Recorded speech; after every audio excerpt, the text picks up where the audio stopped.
சுவர் மண் அப்படின்னு ஒண்ணு சொல்லுவாங்க. இப்ப ஓடக்கூடிய தண்ணீர்ல ஒரு மண் கட்டிய வச்சா அது அப்படியே கரைஞ்சு ஓடிரும். ஆனா அதே மண் கட்டியை கொஞ்சம் தண்ணீர் ஊற்றி பிசைந்து பிசைந்து பக்குவப்படுத்தி ஓடக்கூடிய தண்ணீர்ல வச்சா அது கரையாது. இப்படித்தான் சுவர் மண்ணை எழுப்புவார்கள். அந்த மண் சுவருக்காக கிடைக்கக்கூடிய இடங்கள் தான் தமிழ்ல நத்தம் அப்படின்னு சொல்லுவாங்க. பழங்கா நத்தம் என்ற ஊர் பெயர்கள்லாம் இப்படியான சுவர் மண் கிடைக்கக்கூடிய இடங்கள். இப்படி கட்டப்பட்ட சுவர் இருக்கு இல்லையா, அது ஒரு கால ஓட்டத்தில் கீழே விழும்போது இதுவரைக்கும் ஒரு மனிதர் மீது கூட அப்படிப்பட்ட சுவர் விழுந்ததில்லை.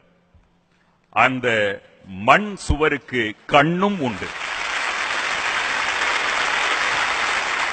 அப்படிப்பட்ட சுவர் மண் கீழே விழுந்ததுக்கு அப்புறம் அந்த மணலை எடுத்துட்டு போயிட்டு அவரவர்கள் வீட்டில் இருக்கக்கூடிய வெண்டைக்காய் செடிக்கோ அவரை கொடிக்கோ போட்டா அதற்கு பிறகு காய்க்கக்கூடிய காய்கள் எல்லாம் ருசி பிச்சு தள்ளும்.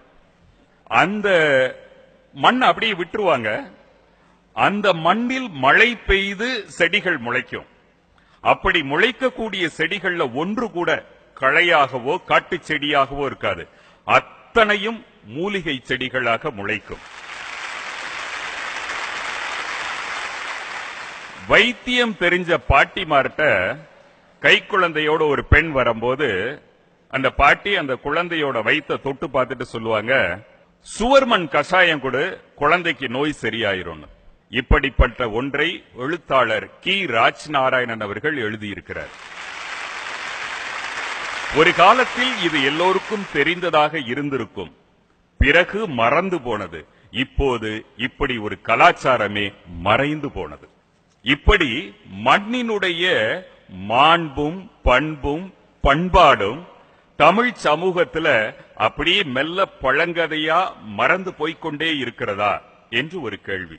அந்த காலத்துல எல்லாம் ஊர்ல இருக்கக்கூடிய யாராக இருந்தாலும், எந்த ஜாதியினராக இருந்தாலும், ஊர்ல இருக்கக்கூடிய பொதுவான இடத்துல மனிதர்களுக்காகவும் மாடுகளுக்காகவும் கால்நடைகளுக்காகவும் குளங்களை வெட்ட வேண்டும். அப்படி குளத்தை வெட்டும் போது அதுக்கு கூலி கிடையாது. ஆனா அப்படி வெட்டி முடித்து கொண்டு வரக்கூடிய நபர் எந்த திண்ணையில உட்கார்ந்தாலும் அவருக்கு தான் முதல் மரியாதை.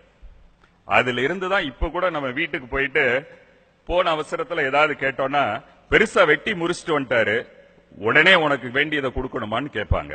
இது அப்படி வந்ததுதான்.